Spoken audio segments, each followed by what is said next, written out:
Good morning, good afternoon, and good evening around the world. Welcome back to the channel. My name is Blackjack, and today we are featuring a comment by Robbie on YouTube who was looking to have some insight on Kalamax the Stormsire. They had a few stipulations. One was they wanted to include all of the cards from the Marvel Storm Secret Lair. They wanted to have a arcane splice onto arcane theme, and they wanted no cards over $15. This is probably far and away the most difficult time I've had building a deck thus far, but I appreciate the challenge. I think I've put together a fairly powerful list. Obviously, Arcane isn't the most impressive mechanic that Magic's ever seen, and there's not a ton of cards for it, but I've done my best to get you something that is playable at most tables, is gonna have a decent time, and has the opportunity to win while hitting all of your stipulations. So, as always, if you're interested in having me build a deck for you, down below in the comments, I'm looking for a commander, a specific theme, any budget restrictions, and any pet cards that you're wanting to play no matter what. So, Robbie, thank you for the quest, and let's see what I got for you. Kalamax the Stormsire. So it is a 4/4. Whenever you cast your first instant spell each turn, he, if he's tapped, will copy that spell. And then whenever you copy an instant, you put a 1/1 counter on him. So the deck is able to win through just attacking with Kalamax, but is also able to use Kalamax as a tool, as a resource for us to gain advantage. So Kalamax kind of has a dual purpose in this deck. It was important that a lot of the mana and a lot of the ramp was oriented towards 2 mana versus 3, so that way we could get Kalamax consistently on turn 3. I did the math and I broke down the statistics, and with the amount of ramp at 2 mana we have a 55% chance of hitting a 2 mana rock or ramp of some kind on turn 2, and that felt consistent enough for me to be comfortable getting him out on turn 3 almost every game. So, we have Archmage Emeritus. Speaks for itself. Whenever you cast or copy an instant or sorcery, you draw a card. Since we're going to be copying a lot of stuff with Kalamax, it's basically going to draw 2 cards every time we cast an instant. And then we kind of get into the spirit slash arcane theme that we have going on. So we have Kalo Jushi. Whenever you play a spirit or arcane spell, and just for spoilers, there's not many spirits, it's mostly arcane. You can put a key counter on him, and at the end of their turn, if there's 2 or more key counters on him, they flip. And when they're flipped, you can remove a key counter from him to counter a spell unless they pay 2. Elder Pine of Jukai. Whenever you play a spirit or arcane spell, you get to look at the top 3 and get lands. Loam Dweller allows you to put a land into play with a spirit or arcane spell. Sire of the Storm allows you to draw a card. Storm Force of Nature is the secret commander, so to speak, in this deck. It's something that Robbie was very interested in having as the secret commander, and there's not necessarily a way for us to tutor it up, but if you can get it out, obviously when it deals combat damage, the next instant or sorcery spell cast has Storm. Storm is going to make this deck go absolutely insane if you ever get it out. Speaking of Storm, we have Stormkiln Artist. It makes us a treasure every time we copy an instant or sorcery or cast one. So it's going to essentially make everything we cast cheaper. And then we get into the sorcery and instant section, the meat and potatoes of this deck. We have Balagad Recovery as a way to get stuff out of the graveyard or be a land. Chandra's Ignition was an interesting way that I added a board wipe in the deck. Kalamax is probably more often than not after a turn or two going to be a 6/6. So being able to deal 6 damage to each creature and each opponent is more often than not going to be a complete board wipe. We do have Cultivate. We do have Kodama's Reach. The cool part about Kodama's Reach is obviously it's an arcane spell, so we can splice onto it. We have Eerie Procession, so it allows us to search our library for an arcane card, any one we want. Eye of Nowhere is an arcane. It returns a permanent to its owner's hand, and just in case anyone doesn't know, all of these arcane spells can be spliced, and what that means is if you look at this Desperate Ritual, if you pay 2 mana as you play an arcane spell, you can reveal Desperate Ritual from your hand, and you can add the card's effect onto that original spell. So if I cast a Consuming Vortex to return a creature to its owner's hand, I can pay an extra 2 mana to reveal Desperate Ritual and splice it onto the Consuming Vortex. With Kalamax, doubling the Consuming Vortex, it's going to copy the text of Desperate Ritual. So the total that you're getting for that is you're going to pay 1 in a blue to cast Consuming Vortex. You're going to splice it for 1 in a red. You're going to bounce 2 creatures to their owner's hands, and you're going to make 6 red mana. So as you can see, if you can splice spells, the deck can go off pretty fast. However, most of the splicing you're doing is going to be little effects that affect the board or affect creatures. There are going to be some that are going to net us mana like Desperate Ritual, but they're few and far between. We have Ice Storm, destroys a land. This is a part of the secret layer, as you can see with Storm in the art, so this was non-negotiable. So was Jessica's Will. This is the raw art, but this also came in the Storm secret layer. Mizzix's Mastery. So an interesting way that I thought about this deck was obviously the first thing you think about when you build Kalamax is Storm and building towards a massive Storm count and kind of just slinging spells like crazy every turn. With Arcane, that's not really possible because if we cast an Arcane spell and we have a ton of mana left over, what you would rather do is splice multiple Arcane spells onto that spell you're casting versus casting more than one spell, if that makes sense. So Mizzix's Mastery can be insane, allowing us to cast everything out of our graveyard for its overload cost, but keep in mind that this deck is not looking to cast 10 spells a turn. It's looking to cast normally 1 or 2 and then splice those with the extra mana we have left over. Our same ramp package as always: Cultivate, Farseek, Kodama's Reach, 3 Visits, Nature Lore, Rampant Growth, Sakura Tribe Elder, Soul Rain, Arcane Signet, Fellwar Stone. 10 pieces up, 10 pieces down, the same green ramp package I have in every deck. Unearthly Blizzard. Up to 3 target creatures can't block this turn. It is an arcane spell. So again, a lot of the arcane spells I have are either trying to make way for Kalamax to be unblockable or get through for damage and use Kalamax as a win con.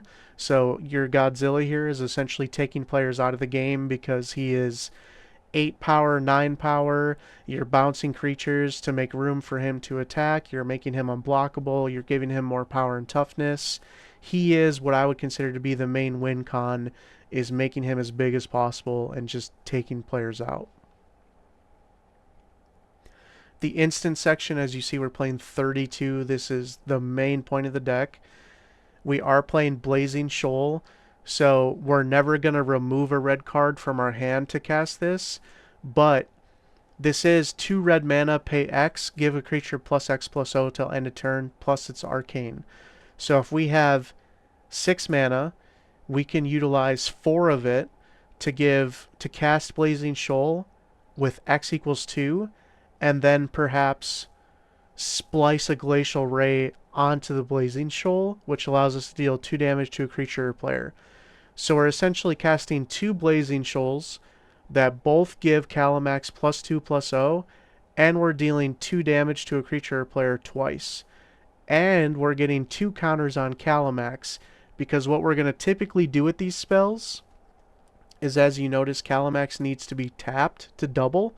So you are going to go to combat, you're going to declare attackers, you're going to attack Kalamax whichever way you want, and then before damage, before blocks, before anything, you are going to hold priority and cast these instants in order to double them. You're never going to want to do this stuff before Kalamax taps to attack, because then it doesn't get doubled. Consuming Vortex, return a creature to its owner's hand, make more room. Desperate Ritual, we already talked about. Evermind is an interesting one. As you can see, it literally does not have a casting cost, but we can splice it onto any of our arcane spells for 1 and a blue to draw a card. So it's a cool way to kind of have infinite card draw in your hand as long as you have arcane spells to cast. Frantic Surge is insane in a deck like this. Being able to copy this spell for free and untap more lands than what it costs to cast it nets you mana. Excuse me. Gaia's Gift. We do want to save Kalamax, and we don't, obviously with $15 or less, we wanted to find an interesting way of doing it. My first inclination and the first iteration of this deck, I had a ton of counter spells, but as I tested it, I realized we are not a control deck. We are an aggressive deck that uses our mana to protect Kalamax. So instead of counterspelling a board wipe, we're going to use something like Gaia's Gift to make sure Kalamax survives it. Glacial Ray deals 2 damage, splices. Growth Spiral. So cards like Growth Spiral, Impulse, Joint Exploration, we have Peer Through the Depths, Planar Genesis, Reach Through the Mists, Snap. All of these spells are not necessarily things you have to cast on your turn, but even on other people's turns, you do get to double them because Kalamax is tapped. So paying a green and a blue to draw 2 cards and put up to 2 lands onto the battlefield is very powerful. And that's why we wanted to put a lot of effects like this into the deck. So we're going to utilize some mana when we attack with Kalamax to make him unblockable or bounce creatures or what have you. And then we're going to pass the turn with some mana up to either cast something like Gaia's Gift to make sure Kalamax survives a board wipe, or if nobody targets him, we're going to use advantage spells like Growth Spiral to kind of get ahead of the table. Hunter's Insight. Choose target creature you control. Whenever it deals combat damage to a player or planeswalker, draw that many cards. I did have a game in testing where I got turn 3 Kalamax, turn 4 attack with Kalamax, before damage, cast Hunter's Insight, which doubled on him. It turned Kalamax into a 5/5, dealt 10 damage, I draw 10 cards on turn 4.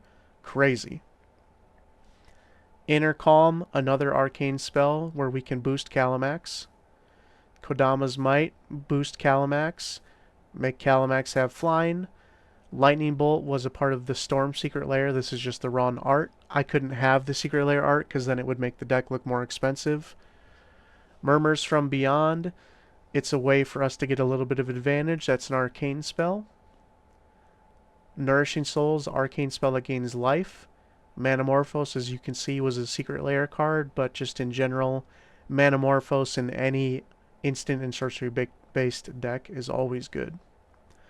Overblaze essentially doubles damage for a turn, and we can splice it. Overprotect is another way to save our commander. And then we have Planar Genesis, Peer Through Depths, Reach Through Mist, all card draw that we cast on other people's turns that get doubled. Psychic Puppetry to tap something or splice, so it's kind of pseudo unblockable if they might only have 1 or 2 blockers. Rending Vines is a cool way to destroy artifacts or enchantments, as well as draw a card, and we can splice onto it. We have Sift Through the Sands. So the interesting part about this, as you'll see from the massive wall of text down there, if you've cast a spell named Peer Through Depths and a spell named Reach Through Mists, you may search your library for a card named The Unspeakable and put it into play. I am not playing The Unspeakable. It was a little bit too into the deep end of jank for me, but as you can see, I have it right here in the sideboard for you. I would not blame you at all for putting it in this deck. I think it is sweet, and I think it would be easy to find room for it. This deck was already having a difficult time being good just because arcane spells aren't very good, so I didn't fit it into the deck, but To be honest, if I were to build it in paper, you bet your ass I'd put that in there. Snap is another way that if we double it, we're netting mana. Tyvar's Stand is a cheap way to save Kalamax. This is to pump him. This is to make him unblockable. A little bit of life gain that we can splice. And then a little bit of removal for artifacts and enchantments that we can splice. We have a small package that we already talked about. We're playing Lightning Greaves and Swiftfoot Boots, both to protect Kalamax. He is our main win condition. But even if he's not on the board, all of these creatures are extremely powerful in a vacuum, and they're all worth keeping around and protecting, which is why we're playing both of them. Relic of Legends is, as well as dual casting, two ways that we can actually tap Kalamax without having to attack. There's not many in here, because more often than not, Kalamax is going to be the biggest and strongest thing at the table, and we're going to be pumping him and making him unblockable and bouncing creatures. He's going to be able to get through almost every time. But in the games where he's not going to be able to deal damage or he can't attack because there's bigger things out there, we do have a little package of these abilities that allow us to actually tap Kalamax without having to use him to attack. So that way he doesn't have to die in combat, but he can still let us double spells. Wilderness Reclamation is exactly what we want in this deck. It's a way for us to tap out, like we talked about, to make him unblockable or pump him, and then at the end of the turn untap all those lands and still be able to hold up all of these advantage type spells on other people's turns, so we can double all of them. We're playing 36 lands. I am not including any fetch lands or any shock lands because they're all over $15. Obviously, Robbie, if you're watching or if somebody's getting inspired to build this at home, you would definitely like to play those if you could. I would probably cut a mountain, an island, and a forest first. I like to play 3 of my basics in 3-color decks. So 3 forest, 3 island, 3 mountain, so 9. You could have 3 spots there, and then you could pretty easily cut things like Shivan Reef, things like the temples. But for now, I think this is a perfectly serviceable mana base, and it's well within your range and your budget of what you were looking for. Nothing crazy of note in here. Reliquary Tower, we will often have a lot of cards in hand. Kessig Wolf Run is an easy way for us to give Kalamax Trample and buff him up if we don't have any cards or anything else going on. And then finally Rogue's Passage, obviously making Kalamax unblockable is the slice of life. But this is the deck. I hope you enjoyed it. Surprisingly, it got the job done. I didn't think we were going to be able to manage it. It took me a long time to put this together. I think I went through 3 or 4 iterations, and finding a playable arcane Kalamax deck, I think we did it. So, Robbie, I hope you enjoy. I hope you're inspired to build it yourself. Feel free to add and change some things. If you have some fetch lands, if you have some cards that you think are sweet, go ahead and throw them in there. But I hope this is a good stepping stone, a stepping point for you to put it together. So as always, thank you so much for watching, and Godspeed.